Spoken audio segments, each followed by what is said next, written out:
بسم الله الرحمن الرحيم. السلام عليكم ورحمة الله وبركاته. How are you, my students? I hope that you're happy and healthy and ready for today's lesson, which is the Unit 1 Speaking.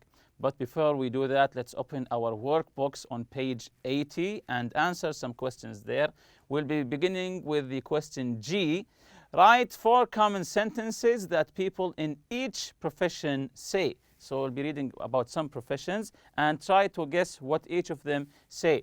But be sure to use the subjunctive or I'd like you plus the infinitive or I want you plus the infinitive. So we'll be learning about some professions and try to guess what are they going to say, but try to use the subjunctive or I'd like you to plus the infinitive or I want you to plus the infinitive. So we see here a police officer. The first two are already done for us. He might say it is essential, this is the subjunctive here, it is essential that you stop at stop signs. It is essential, it is important, of course, that you stop at stop signs. When you see the stop sign, stop. The second one, I'd like you to not drive too fast. I'd like you to not drive too fast. So try to guess to come up with 2 more sentences that you think a police officer might say. So, and remember, use the subjunctive or I'd like you to plus the infinitive, of course, or I want you plus the infinitive. Any answer, of course, is correct. I'll give you what I have written. When you say it is important that you wear a seatbelt. It is important, of course, while you're driving, it is important that you wear a seatbelt. And remember, with the subjunctive, we come with the base form of the verb. It is important that you wear a seatbelt. And the next one, try to come up with any example. So I have written, I recommend that you lock your doors. Of course, while driving, try to always lock your door. Again, I recommend that you lock your doors. The next profession here is a dentist. Who is a dentist? Yes, of course, he's the doctor who takes care of your teeth, as you can see from the picture. So try to come up with 4 sentences that you think a dentist might say to you using the subjunctive or I'd like you plus the infinitive or I want you plus the infinitive. So the first one I have written, I want you to clean your teeth. I want you to clean, this is the infinitive, to plus the base form. I want you to clean your teeth. What about the second sentence? Can you come up with a second sentence? Okay, let's check my second sentence here. It is important that you don't eat sweets. It is important that you don't eat sweets. Number C, try to come up with a third. Okay, let's check it together. I'd like you to open your mouth. Of course, this is the first thing that you do, to open your mouth while laying in the dentist office. I'd like you to open your mouth. I'd like you to open, this is the infinitive, your mouth. And try to come up with a 4th sentence here. Okay, let's check the answer here together. I insist that you brush your teeth before you go to bed. Of course, this is really important. I insist, when you insist on something, I insist that you brush your teeth before you go to bed. Also, when you wake up. So this is the second profession, and this is the third profession here, a flight attendant. Where do you find a flight attendant? Where does he or she work? Yes, of course, on planes. The flight attendant, from the name itself, flight, they work on planes. They are the people who serve you on the plane. So try to come up with 4 sentences that you think a flight attendant might say to you. Let's check the first one here. It is essential that you not get up during takeoff and landing. Of course, they always warn us about this. It is essential that you not get up from your chair, of course, during the takeoff and the landing of the plane. Try to come up with the second sentence here. Okay, let's check it together here. It is necessary to wear seat belt, just like the police officer told you about when you are driving the car. Here, when you are riding a plane, it is necessary to wear a seat belt. The third one here, it is important that you not use a phone while we're in the air. They always alert us about this, not to use the phone. Again, it is important that you not use a phone while we're in the air. And try to come up with a fourth sentence here. There's no right or wrong answer. I recommend that you take a nap. I recommend, if it is maybe a long flight and you're tired, he would say to you, I recommend that you take a nap. Of course, a nap is to sleep just for a short time. I recommend that you take a nap. This is exercise G. Moving on to exercise H from the workbook, page 80. Complete the conversation with the words from the box. We have the box here from the words cover, in a bind, keep it to yourself, take off, help me out, which is crossed here, jump ship, no kidding, and will do. So we have in each exercise here, A and B, a small conversation. Hey Bob, can you help me out? The first one is already done, of course. Of course, what do you need? So let's jump to the first one. A, could you, and there's a question mark here. B, absolutely, I never talk about people's private business. So the answer was, I never talk about people's private business. So I think here you can try to guess what's the answer. Someone is asking you something and you replied, it's okay, I don't talk about anyone's private business. So yes, that's correct. Could you keep it to yourself? When you tell someone something and you say, please keep it to yourself, it means don't tell anyone. Keep it to yourself. Number 2, did you hear that Imad?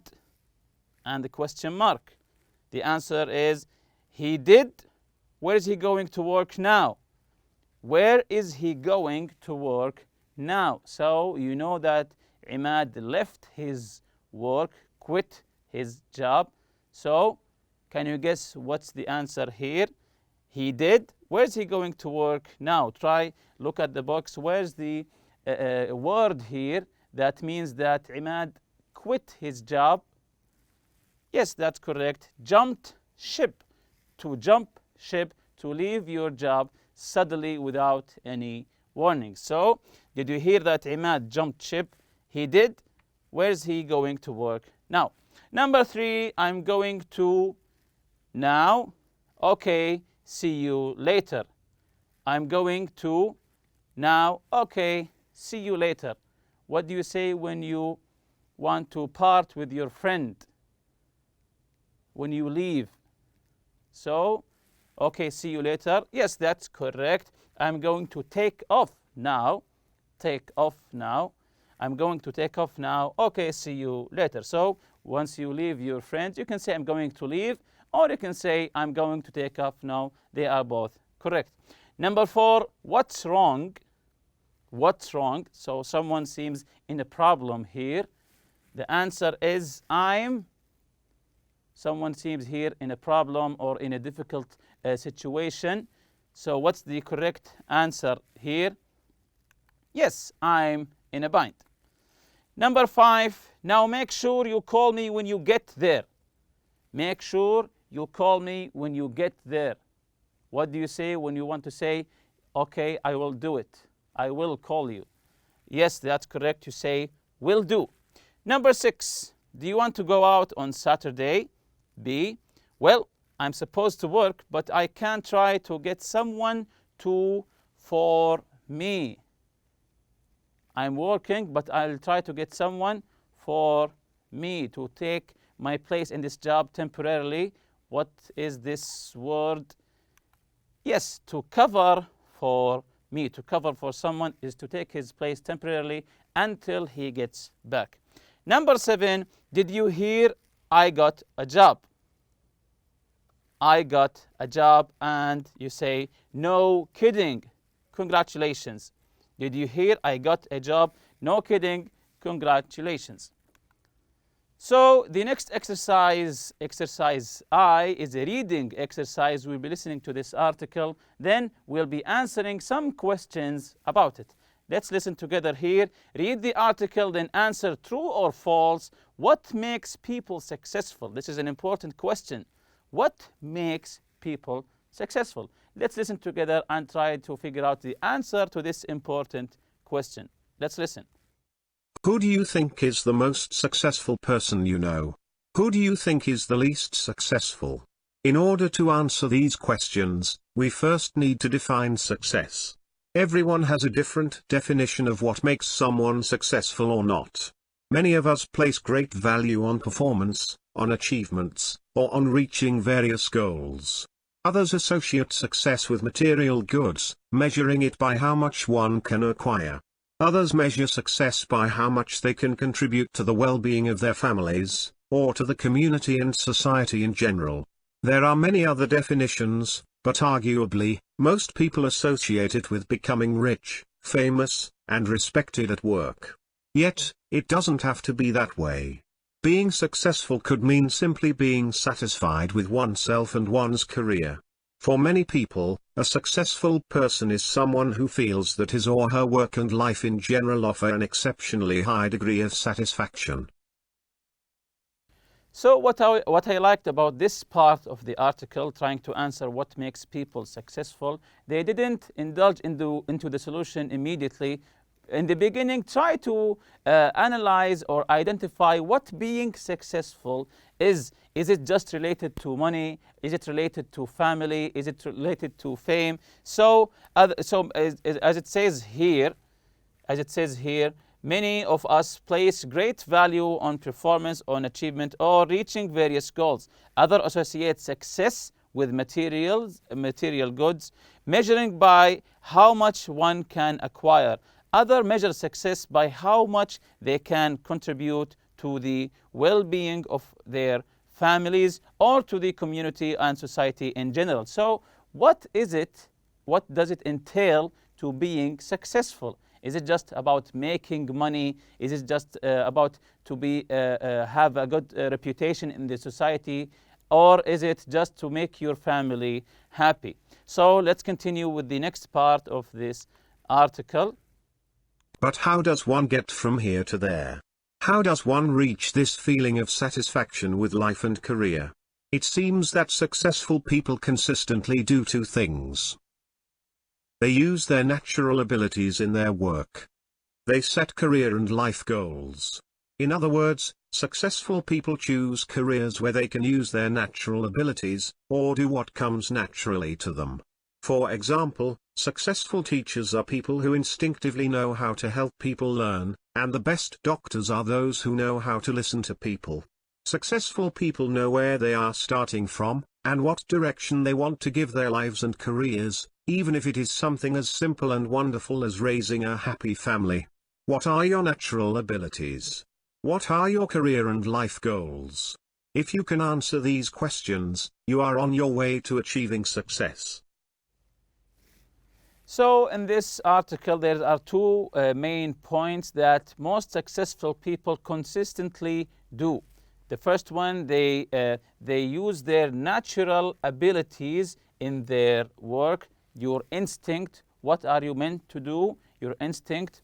And the second one is to set career and life goals. So what are you good at in your instinct, and to set goals for yourself. In other words, successful people choose careers where they can use their natural abilities. What are you good at? If you're good at something, choose this thing to be your career, and try to be successful in it. or do what comes naturally to them. For example, successful teachers are people who instinctively know how to help people learn. Instinctively, it means in their instinct, without anyone teaching them how. So they know how to teach people instinctively without anyone to teach them or to show them how to teach people. So this is actually an important article. So let's jump to the true or false. Number one, there is a general consensus on the definition of success. So again, there is a general consensus on the definition of success. Is this true or false? So it's false. There are more than one definition for success. Number two, a lot of people think that you are successful if you are rich and famous. There's a belief, a lot of people think that you are successful. A lot of people think that you are successful if you are rich and famous. Is this true or false? Of course, it's true. Many people connect being successful for being rich and famous. Number three, successful people choose careers that match their skills. Successful people choose careers that match their skills. Of course, this one is true. As we said before, instinctively, in their instinct, what are they good at? Choose this to be your path and your career. Number four, successful people don't plan their lives. Successful people don't plan their lives. They don't set goals. Is this true or false? Of course, it's false. They put plans and they set goals for their lives. Number five, doing what comes naturally to you helps to make you successful. Again, number five, doing what comes naturally to you helps make you successful. As we read before, this is true, of course. Number six, raising a happy family is not enough to be considered successful. Raising a happy family, to raise a happy family, to make a happy family, is not enough to be considered successful. Is this true or false? Of course, it's false, because most of the time, just raising a happy family in a secure place is enough to be successful. So let's jump to today's lesson, the speaking. These are the objectives for today: to match the job with the suitable subject and to describe favorite jobs. Number one here, what do you think of the jobs described in the reading?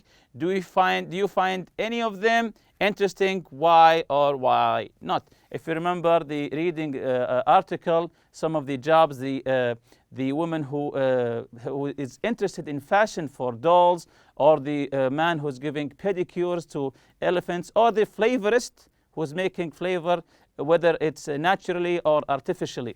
So, what do you think of the jobs described in the reading? Do you find any of them interesting? Are you interested in any of them? Fashion for dolls, flavors, and pedicures for elephants. Why or why not? For example, for me, I think I might be interested in the flavors because I like to cook. I like flavors. Maybe I might be interested. Number two, think about the list of unusual jobs in the chart. Have you ever heard of them? Find out what they are and complete the chart with the information. So this is the table here. The unusual job: odor judger, golf ball diver, cheese sprayer, and gum buster. And we have what is it? What does it entail?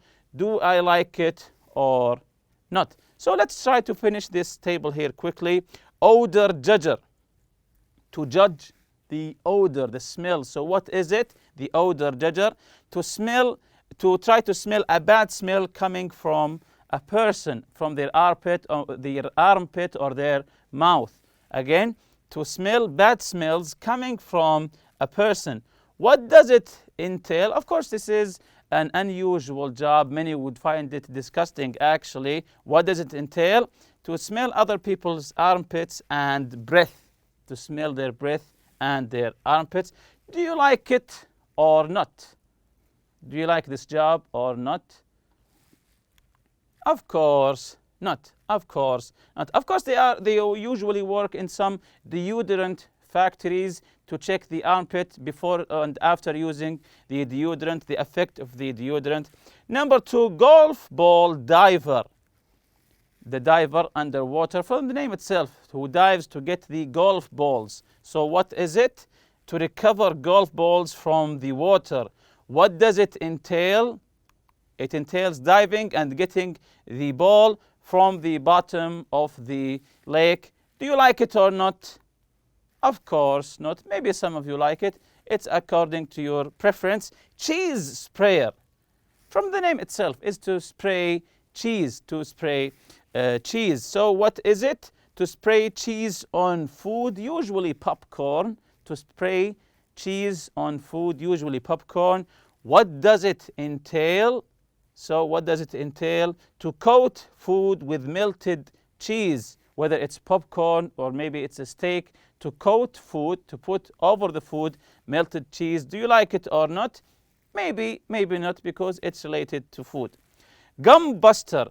You know the gum buster, the bubble gum. What is it?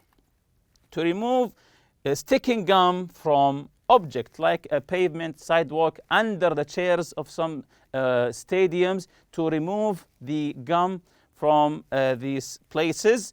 What does it entail? To clean gum of different places. It entails to clean the places from the sticking gum.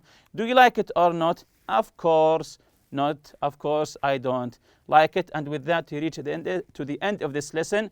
See you next lesson, inshallah. Subhanakallahumma bihamdik. Ashhadu an la ilaha illa anta astaghfiruka wa atubu ilayk. Assalamu alaikum.